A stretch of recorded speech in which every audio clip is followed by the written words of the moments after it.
আমি যদি মরার সিদ্ধান্ত নেই, আপনি আমার কি মারবেন? কোনো আন্দোলন যখন আত্মরক্ষার জন্য তার সর্বোচ্চ কোরবানি দেয়, আপনি তাকে ফিরে যেতে পারবেন না। তারা এমন বাড়াবাড়ি করবেন না আমরা যেন মাঠে নামতে বাধ্য হই। তারা তো এই ধরনের কর্মসূচি হর হামেশাই দিচ্ছে। তারা, আমরা পটুয়াখালীতে দেখলাম তারা আমাদের বিরুদ্ধে মিছিল করেছে, ফেনীতে করেছে, তারা নোয়াখালীতে আপনার হাতিয়াতে করেছে, আমাদের যে হাতিয়া যিনি সভাপতি মান্নান ভাইয়ের বাড়িতে ঘেরাও করে হামলা করার পায়তারা করেছে। আমার কাছে কালকে খবর আছে কুড়িগ্রামে আমাদের একজন সদস্যদের রান্নাঘরে আগুন লাগিয়ে দিয়েছে।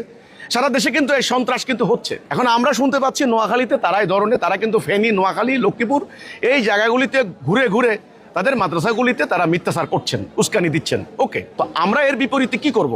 আমরা এখানে দুইটা কথা আছে। একটা হলো রাজনৈতিক উপায়ে মোকাবেলা করা।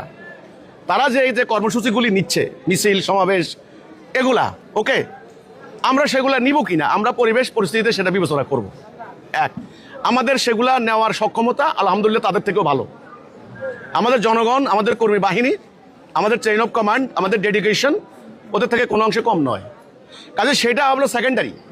প্রথমে আমরা যেটা করছি সেটা হচ্ছে রাষ্ট্র আছে, রাষ্ট্রের আইনশৃঙ্খলা বাহিনী আছে, ডিসি সাহেব আছেন, এসপি সাহেব আছেন, ওসি সাহেব আছেন, পুলিশ আছে, গোয়েন্দারা আছে, মন্ত্রণালয় আছে। আমরা এগুলি সরকারকে জানাচ্ছি।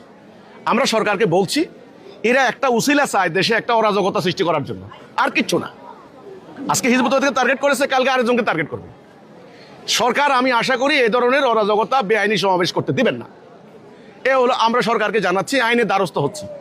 আর রাজনৈতিকভাবে মোকাবেলা কিভাবে করব, পলিটিক্যালি আমরা কিভাবে ফেস করব মাঠে ময়দানে,